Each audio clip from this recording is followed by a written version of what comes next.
Hey y'all, Billy from Perma Pastures Farm. What you see here is the site of the new little structure we're gonna make for Coco the bull. It's also gonna be set up for when Coco has some buddies in here, you dig?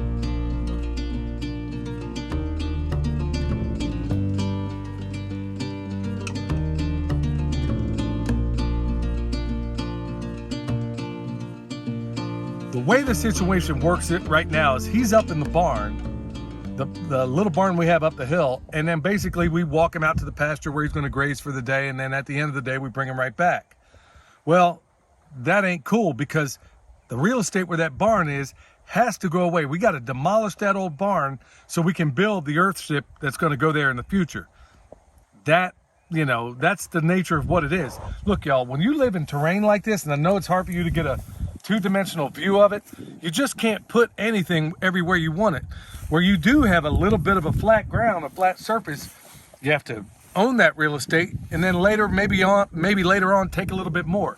Now, in this spot, for a period of time, he is going to overgraze, and we've accounted for that because what you see here, this structure, once we, get everything plumb and everything, what's going to happen is he's going to be something in a wagon wheel sort of structure, like a Jim Garrish type of thing, as he goes out through here. And so he's going to be cool. Later on, when we get Coco some friends, they're going to do it together. So basically, this will be where the water is. This is going to be generally the structure.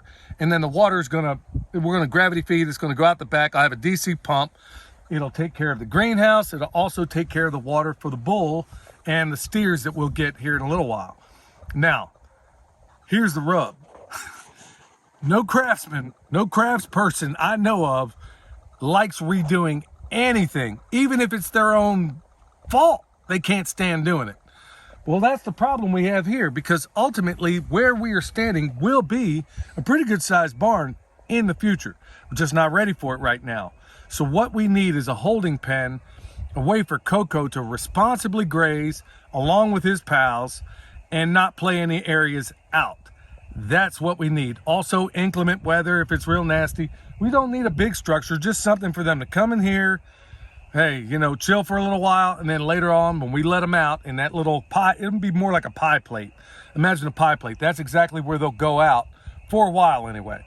And then once we get a pretty cool grazing rotation set up where they can actually go up this mountain safely, because we got all these dead trees up here, once we get to that point, then guess what? It's off to the races, and we can graze exactly the way we want. For the meantime, the sheep are basically doing the job, and but they're not anywhere near enough. We don't have nowhere near the stocking density we need for this land. So, in a nutshell, that's where we are. We're just going to go ahead and get these in. And here's another little problem I have as a craftsman. There is nothing I hate than bad workmanship. There's nothing I hate than poor craftsmanship. So when I got to put up temporary structures, that's tough for me, especially when I'm not really concerned about it being plumb and perfectly level. All those things, I just need something to keep the rain off of them. I need some way to harvest water. That's really what I need right now. So that for me is a tough little thing to try to get over, especially putting up a structure I know doggone well is going to come back down in the near future. So it is what it is. With that said, William already, took the post hole digger and knocked this stuff out. We're going to plumb it up as best we can. It ain't going to be absolutely perfect, like I said. And that we're basically taking a page out of Joel Salatin's book, y'all. It's hard for me to do as a craftsman, but that's exactly what we're going to do.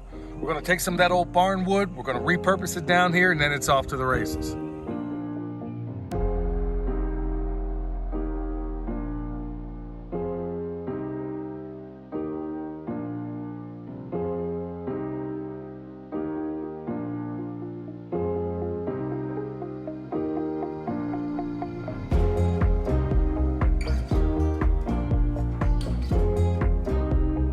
All right, that's a wrap.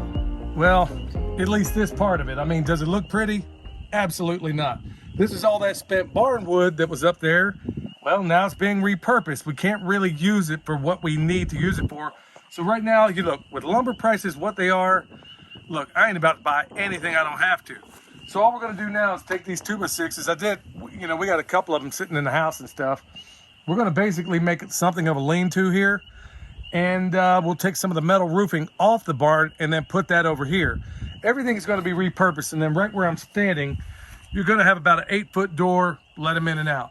So that said, I think we're going to call it a day right now. We'll pick it up tomorrow morning, put this roof on to see how far we can get. This is not a temporary, a permanent structure. I just need something to keep the rain off him when we need to, keep the inclement weather off, and also to harvest water on the backside. So that's where we are next.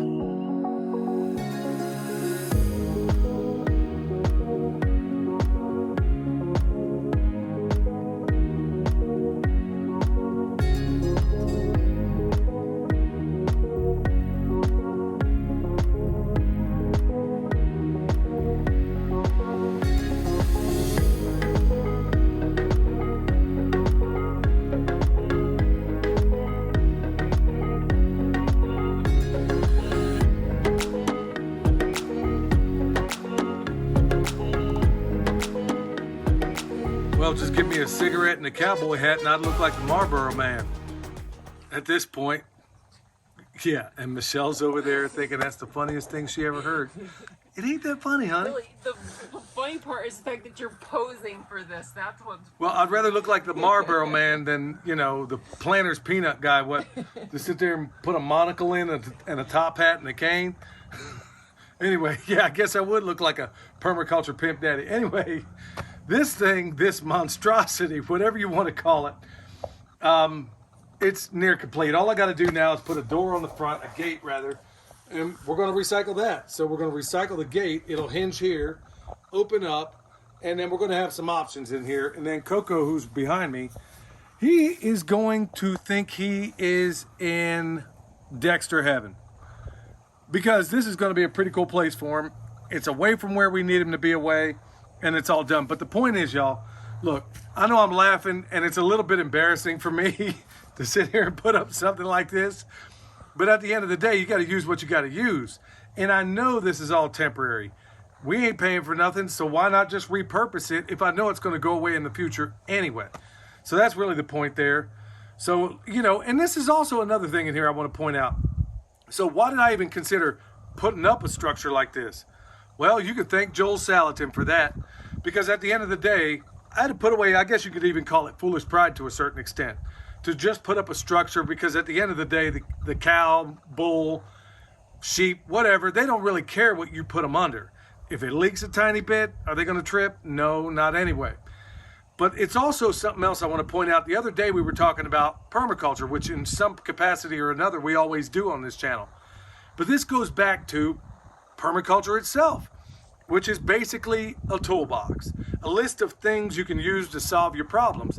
And in this case, I borrowed, you know, a little bit from Joel Salatin as far as putting up a structure that's just going to get the work done. That's really all I need at the end of the day.